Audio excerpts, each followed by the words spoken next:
So what's happening? I just thought we'd talk a bit about Grizelda and Westside Gun's 37th and 38th projects. First of all, 12 Free Sly, which is referring to Sly Green as mate that's locked up. So yeah, it's a bit of a spiritual sequel to Peace Fly God due to the many features from Stove God and ST Nat.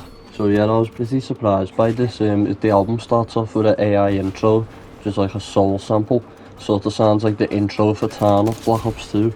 But yeah, it's clearly being AI generated, where it says who's the GOAT. Obviously the term GOAT comes from like Muhammad Ali in the 90s. There's not a soul song where they'd be saying who's the GOAT. But yeah, all this to say, I'm pretty disappointed that Mr. Green. I think it would be acceptable to use like AI generation when producing. It's just like a stain on the record, and if people just let stuff like this slide, it's like pretty corny just because it's Westside. And you can't tell me that he didn't know, because he is the one picking the beats and he talks a lot about his curation. It just looks sloppy. But yeah, you just can't call yourself the best curator in hip-hop if you're just using AI intros. But I'm not really surprised, to be honest, because I've noticed this a lot of these underground artists are sort of like cutting corners. I think with the stuff like the J.R. Swifts and stuff, they'll just get like a sample pack and not really change anything and just calling it a day. It's just an insult to actual producers, because it just comes across like pretty lazy. Luckily it's only like a 30-second intro, but I think it takes away a bit from like the sample digging and looking into what music might have inspired the music you're listening to when you just know it's AI slop. But yeah, after that, as well as some pretty decent horns over this like muffled beat. ST Nat might shine more than West on this project with his vomit flow, as he just doesn't even leave spaces for words, does he? It's a bit like Big Pun. It's almost like he doesn't take breaths. He's surprisingly funny too. He has some of the best ad-libs I've heard, probably my favourites, where he just literally shouts ad-lib. I like them Adam Page as well, produced by Denny LaFleur, again with Stove on it. He has a pretty good hook on that as well. And then Vert introduces a bit of that Screamo voice that he was doing on the And You Pray For Me project. Yeah, sometimes I find some of the posse cuts a tad redundant, but I think all of the flavours like mesh well here. 055 is that's like a federal number for upstate New York, so yeah, this tune's like a rowdy sample of Praise the Lord. It almost sounds like the saying Praise the Stove, and then after that you have Health Science with Brother Tom SOS, who we heard for the first time on Still Praying. Outlander is another good track, produced by Ricky Hyde's son, which blew my mind away really. It just has a chorus that has me laughing every time. Dump Worlds are much slower than he typically ends with, but it works for what it is. I like how focused this project feels. It's some of the songs might be a bit long for me preference, and it's very self-indulgent at parts, but if you like boom bap, overall more of what you've seen before, a couple of standouts, but just short of greatness I'd say.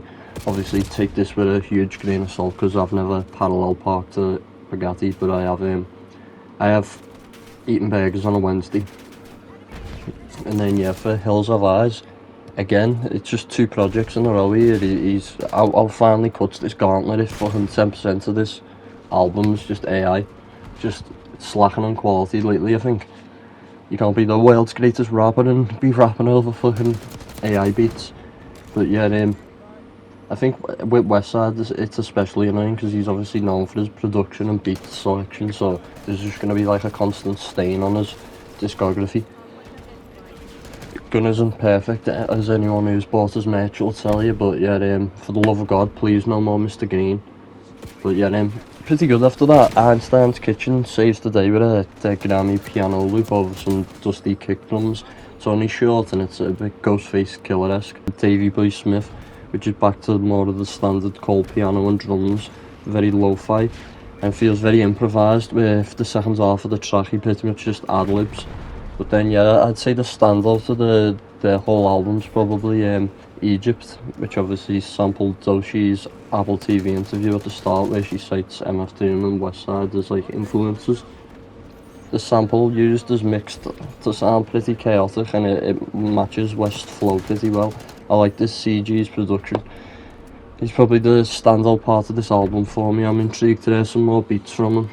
I think the remix brings it up as well. I think Doshi has a great verse on it, and I didn't really expect it. She had great chemistry with Westside and her voice really bit through the production. But yeah, the project itself is just a bit bare bones. It's like literally 10 minutes. Feels like slapped together. But yeah, it does seem like Grizelda's slowed down quite a bit at the minute. And for me, I think it all just comes down to the split. I'm not sure if Benny and Conway have been successful in terms of like BSF and drum work. It seems like Benny lost a lot of his buzz after the Def Jam album, and other than the Stove verses, that album just felt like a letdown, just like commercial, disposable record. And coming straight after Tana Talk 4, which obviously most of that was done by The Alchemist, and it was arguably one of his best. I just don't know what's changed since 22 really. It just seems like there's a definite lack of like punch and hunger in both the Conway and Benny's like music. They all feel like freestyles at this point, even stabbed and shot too, while having some alright verses just felt like more of the same old. Meanwhile, Drumworks dropped Jay Skis and Love the Genius, who were the other big draws other than Conway. And to be honest, considering how niche they still are, it seems like Drumwork did fuck all for their careers. And as for BSF, I don't think they fare any better with Scam Camino as the main mascot. I don't think any of their members stand out as particularly memorable rappers, just your standard coke rappers, which it's not really got the variety which Grizelda has, where you've got the different like flows and stuff and styles of rapping. I don't think Benny and Conway can make their rappers as marketable as say West can by throwing them on a song with like an A-list rapper. And to be honest, I think their albums were a lot better when West was picking the beats for them, and they all just felt like more realised projects.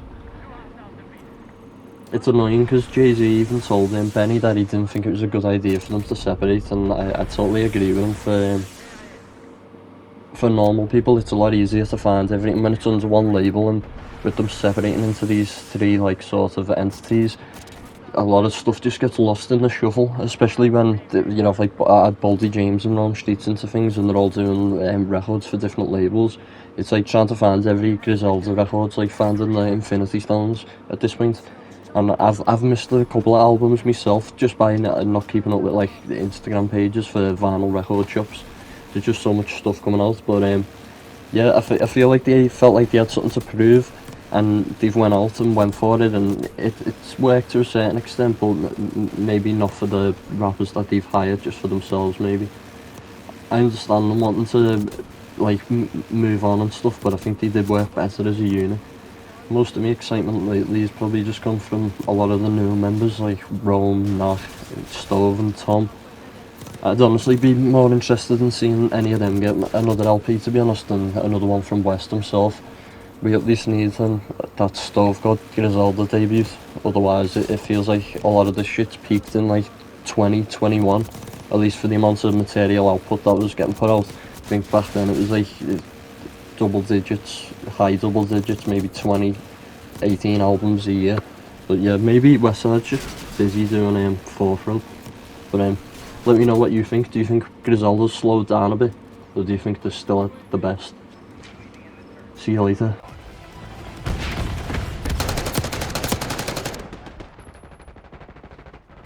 Chopper gunner fueled and ready to deploy. Dreadnought awaiting your orders. UAV mission timeline 50% expended. Designating course for LDBR. Area pacified. Into the LZ. Reload on the way. Mop them up and move out, people.